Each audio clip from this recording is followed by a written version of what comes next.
Mr. President, my distinguished colleagues, I rise on a matter of personal and collective privilege to uncover schemes surrounding a systemic problem in our country, one that submerges our nation not just in floodwaters, but in depths of corruption. In the course of our research and investigation, we encountered several words. Their meanings we could not find in the dictionary. So, we looked somewhere else. Alas, we found them in the corruptionary. We have a saying, a leaky roof today is a ruined home tomorrow. Thankfully, President Bongbong Marcos himself has taken decisive steps to plug the leaky roof as a determined follow-through on his striking rebuke and appeal to conscience with his resounding admonition, mahiya naman kayo. Wasting no time after his stern warning during the last SONA against those who misuse public funds, Malacanang established and launched the Sumbong sa Pangulo website last week. I commend and sincerely thank the President for this open source website.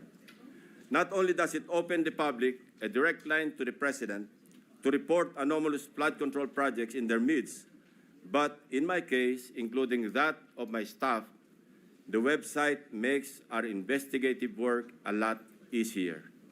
For one, the coordinates that the website provides showed us a faster way to find shady, even ghost projects. Last week, the President took aim. Today, I am pulling the trigger. Para sa ating mga kababayan, nakatutok ang aking presentasyon sa araw na ito sa mga flood control projects pa lamang. Hindi pa rito kasama ang iba pang mga infrastructure projects na punong-puno rin ng anomalya. Isa-isahin natin ang mga impormasyong aming nakalap sa mga nakalipas na linggo mula sa aming sariling pag-aaral at pagsasaliksik na suportado ng mga impormasyon mula mismo sa mga DPWH officials at insiders, pati ilang contractors, kasama na rin ang open sources. Una, ang kalakaran ng ilang mga kontratista at mga kasabwat nila sa gobyerno na sa paghahati-hatian ng pondo, kasama na rin ang mga termino o codes patungkol sa kanilang modus. Pangalawa, ang mga palpak na proyekto dahil sa paggamit ng substandard na materyales, kasama na ang mga kontratistang nasa likod nito. Pangatlo, ang mga proyektong lantarang inaangkin bilang congressional insertions.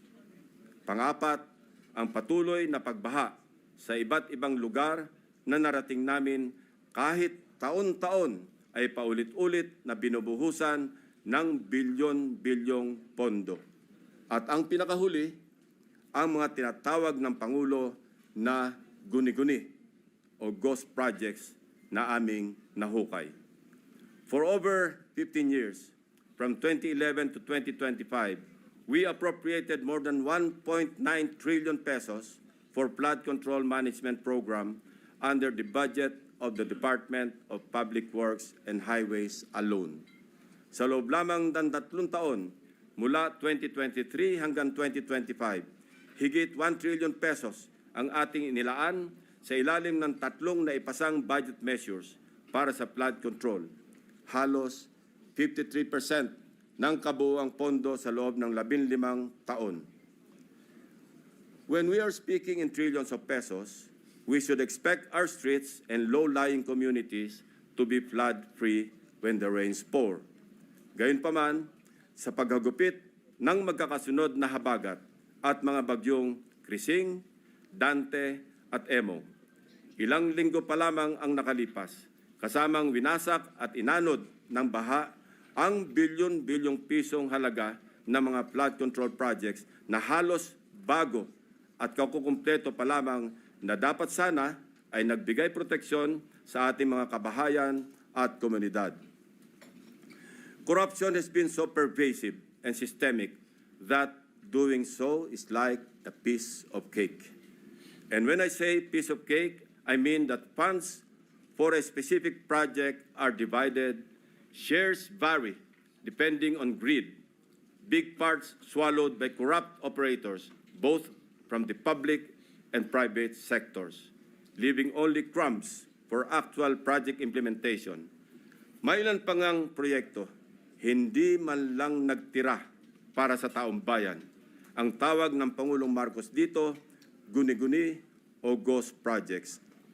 Mr. President, let me illustrate an example of the pie sharing in a severely corrupted project. Nais kong bigyan diin na hindi ito representasyon ng lahat ng kalakaran sa flood control projects sa buong Pilipinas. While the pillaging pattern is relatively the same, the pie sharing varies depending on the level of greed. Ihiwalay muna natin ang mga regular o legal na buwis at insurances na automatic na binabawas sa mga proyekto.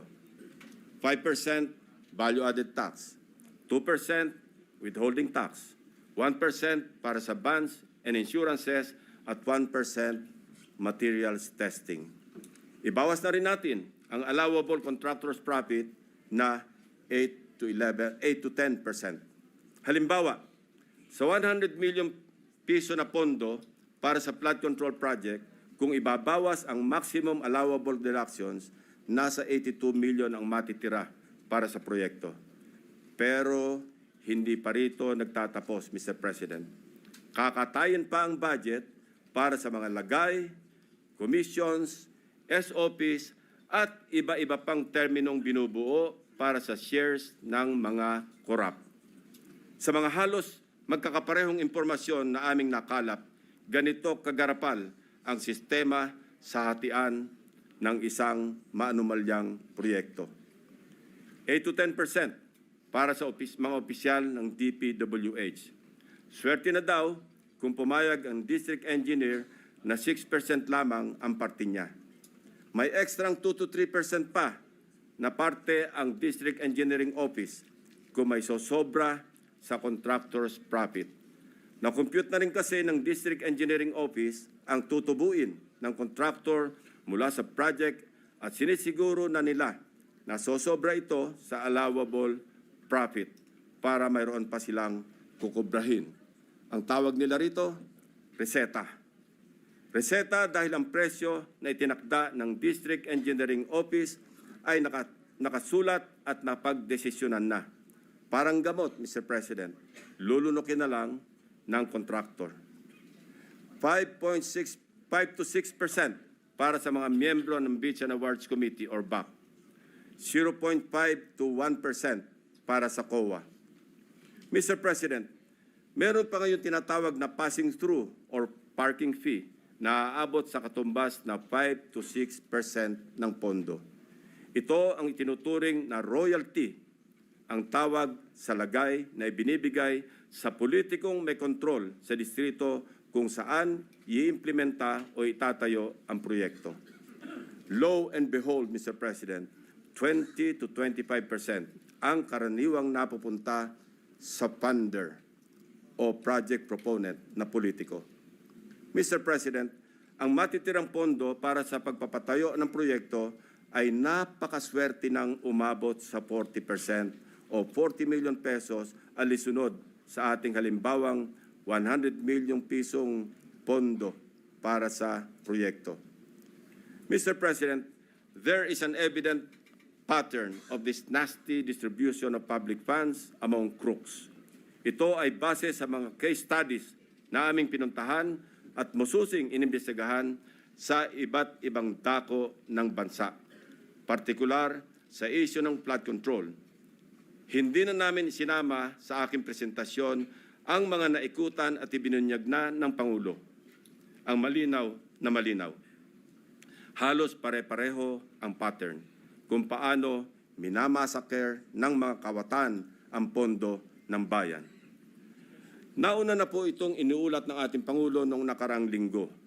Nang banggitin niya ang mga items na pare-pareho ang contract cost sa kabila ng pagkakaiba-iba ng specs, disenyo at haba ng proyekto.